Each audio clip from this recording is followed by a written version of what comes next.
of stuff in his free time. If he wasn't watching fly fishing or reading Tom Clancy novels, he was carving something. He made tons of birdhouses. Not that he was into bird watching, but I think he really missed working and adding on to the home. If he couldn't afford the time to build onto our own house, he would have to settle with watching birds move into their little homes. We kept an old mattress in the bed of that ugly yellow truck, so we would drive it deep into the woods and then watch the birds fly into their houses while the sun set. Usually it was accompanied by venison jerky or a cold Coke, but not a lot of talking, which is how we both liked it.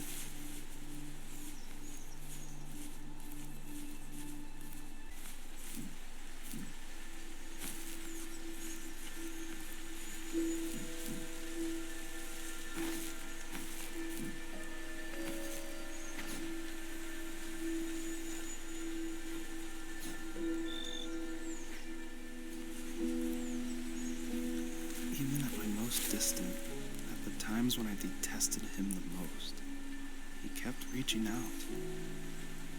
For a year straight, he asked me every week when we were going camping. I thought he was just dense. Eventually, to shut him up, I agreed. We carried out the worn lawn chairs from the garage and set up a cinder block campfire at the site we'd always used behind the house. We walked down the mountain path, talking in the warm sunshine we only got a couple months of the year. Those 3 obsidian rocks shimmered alongside the shore, almost like sparklers pressed against a dark window. I'll never forget that wet stone on my feet, or how those massive mountains looked even bigger in the lake's reflection. I felt small, but grateful. As the sun set, my dad found something I hadn't seen for a long time. The tree where I'd made my first carving when I was 6. I hadn't even carved it. My dad had helped me, but I still called it my tree.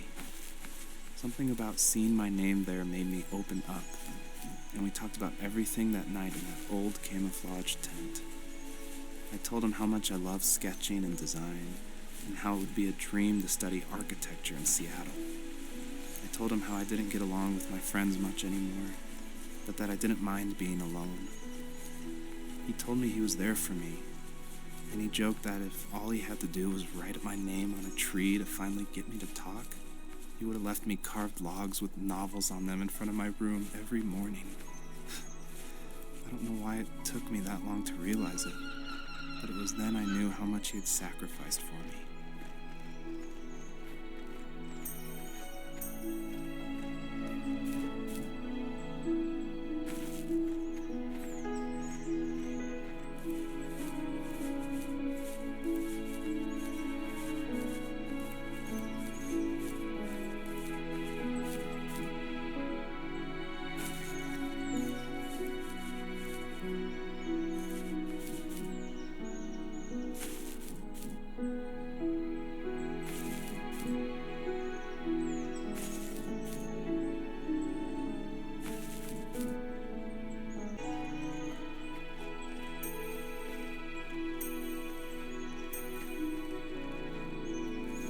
We were happiest underneath the evergreens.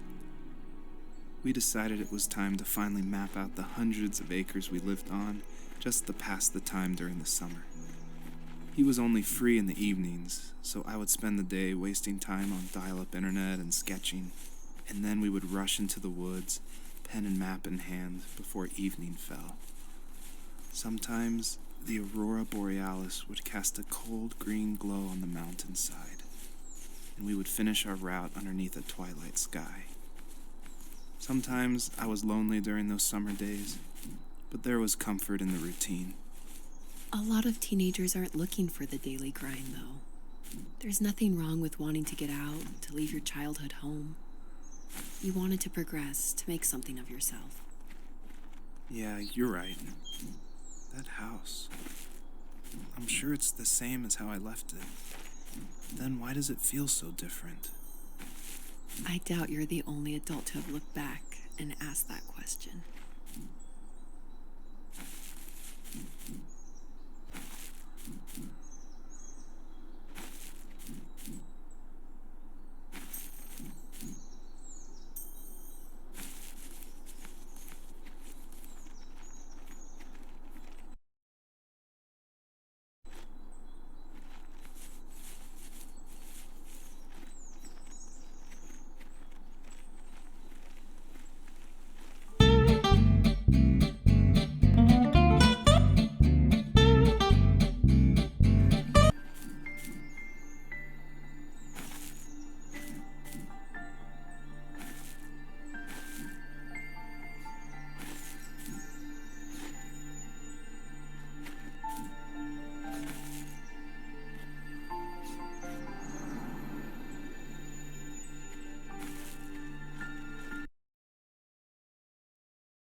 stood nearby, unfazed, like nothing was wrong.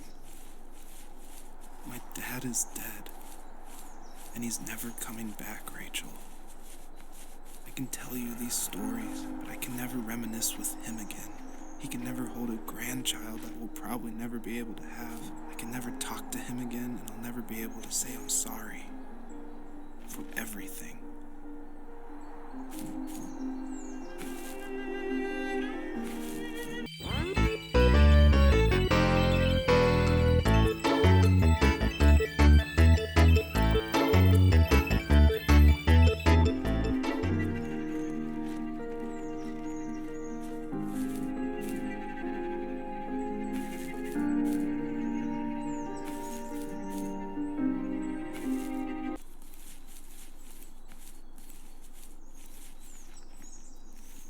I need to go to bed. I just can't talk about this anymore. Good night.